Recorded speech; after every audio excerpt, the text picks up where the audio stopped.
With that, let me welcome you all again and turn it over to NYU Stern alumnus Gordon Fowler for his opening remarks as a sponsor of this year's Practice Forum. Gordon is the President and Chief Executive Officer of Glenmede, an independent and privately owned investment and wealth management firm with more than $43 billion in assets under management. Gordon has championed the firm's sustainable and impact investing platform from its founding in 2014 to its recognition as Wealth Manager of the Year by Environmental Finance in 2021. Gordon, thank you so much for your support. Thank you for joining us.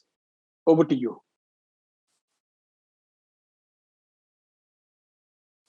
Well, thank you very much, Dean. Welcome everyone to the 2022 Center for Sustainable Business Forum. And again, thank you, Dean Sundaram, for that very kind introduction. It's great to be back at the NYU Business School, even if it's just virtual. We're proud to be a longtime supporter of the NYU CSB. CSB is a leader in exploring the link between sustainable businesses and financial materiality. There's a lot of noise touting the importance of ESG in the market, but we find Tansi and NYU research to be particularly useful in taking a practitioner's focus. In 2021, Glenmede had the pleasure of supporting NYU's worker welfare and quality jobs research, which illustrated that companies generating quality jobs are associated with higher profitability, higher employee retention, and lower volatility. Before I turn it over to Tansi to share CSB's newest research, I'm going to share a few observations from my perspective around the increasing importance of incorporating sustainability into business models, how the focus of sustainability might be changing, and what we're doing at Glenmede on sustainability. There's been a lot of conversation recently that sustainable and impact investing was the type of discipline that's strongest when times are good in the markets and should be basically shoved aside during periods of volatility or conflict. We think of this space in exactly the opposite way. The important sustainability trends are going to have a recurring long-term impact on the economy, business, and investing. However, with the return of systematic inflation, the tightening of labor markets, and most recently the conflict in Ukraine, the world has changed. And it's worth stepping back and taking a new look with fresh eyes to see if we need to consider some mid-course shifts in the strategy. Our outlook unpacks some of the key trends and shifts of the year. First of all, on the environment, the awareness of climate change has increased broadly among the populace. And with that, there is increasingly widespread understanding of how it could be affected everyday Americans in their homes, at their work, and in their investment portfolios. Just 2 weeks ago, we saw the new UN report noting the world's warming at an even faster pace than we previously expected.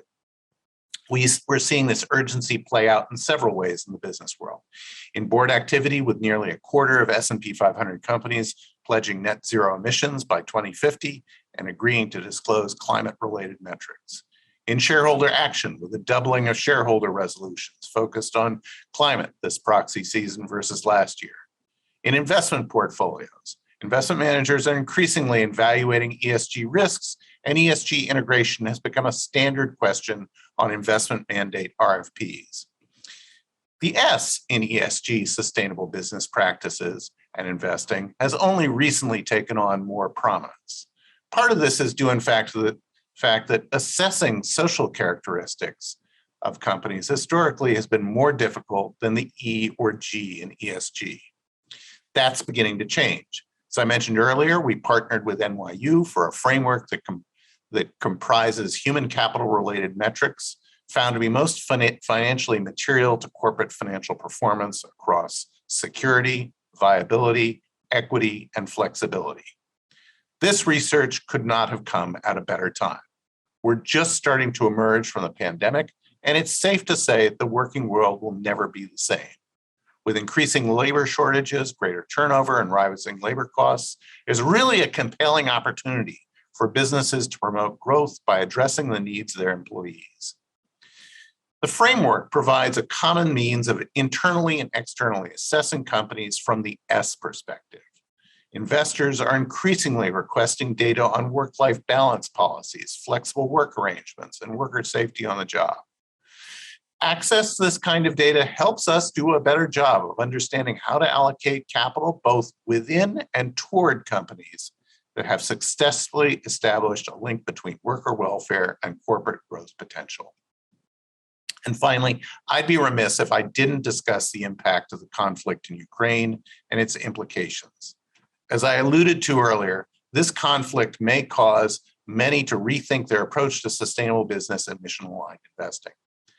There are several issues and questions we're seeing businesses and investors grapple with. So just a little reflection, many people in my generation read Milton Friedman's book, Capitalism and Freedom, which argued that free markets were not only a central part of a democratic country, but that free markets could be peaceful catalysts for a more free and liberal society. If there's one thing that I find most disappointing about the last 30 years is the degree to which some countries have shifted from command and control economies to more market-based systems, but have not earned a lasting democratic freedom dividend, and more recently have experienced a notable deterioration in human rights. The question this raises will we be increasingly asked to integrate the support for human rights, an S if there ever was one, with our sustainable business practices and allocation of capital? If so, how do we balance the need to support human rights with the support for other ESG goals? For example, most solutions to global warming require global cooperation and the global development and deployment of clean energy technologies. Are we going to be asked to choose allocating between S and E in this context? Another question might be, how does a sustainable investor think about the growing desire for energy independence going forward? There's an obvious appeal to domestically produce renewable energy when it comes to energy independence.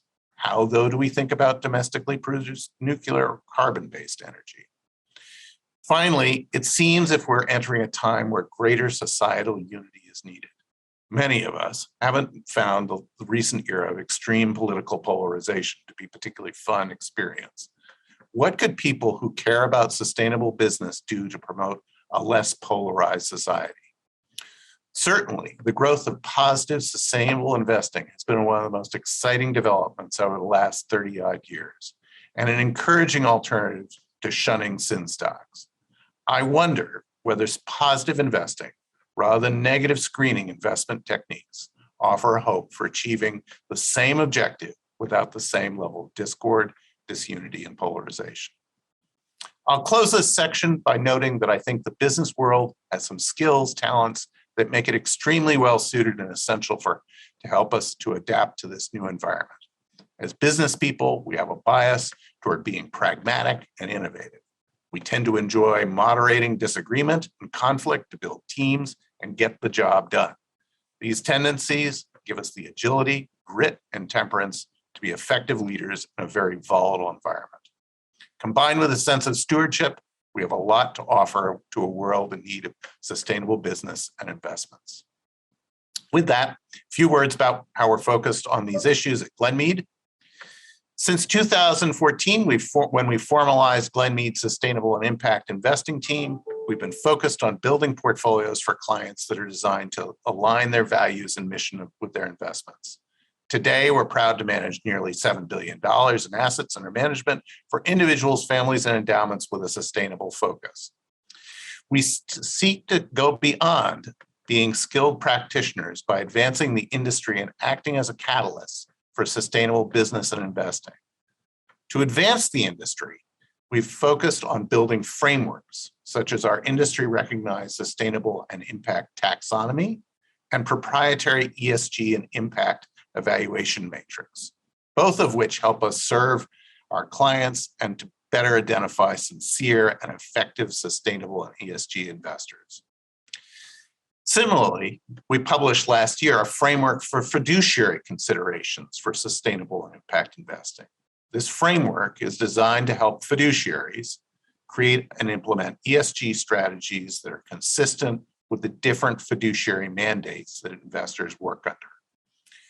Although these frameworks, alongside these frameworks, we've published research, published a racial equity primer illustrating how investors can build portfolios that promote racial reconciliation and equity, a piece on harnessing climate change in investment portfolios, several pieces on gender equity related investing, and last month, our 2022 Sustainable and Impact Investing Outlook. Last year, for our efforts, as was noted, we were awarded the Wealth Manager of the Year by Environmental Finance, and we're a finalist in Global ESG Research of the Year by ESG Investing Magazine. The final way we seek to be a catalyst and advance the industry is through research partnerships with academic institutions such as NYU CSB. We have benefited tremendously from our CSB partnership over the years through our exposure and involvement in the newest and innovative research, and its dissemination through our sponsorship of this event.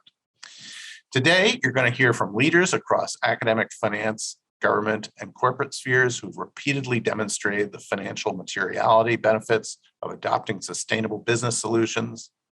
And with that, thank you all for having me. And I'm going to turn over to a leader and visionary for sustainable business and a good friend and counselor to me, the director of NYU's Stern Center for Sustainable Business, Tansy Whalen, for a keynote address and research update.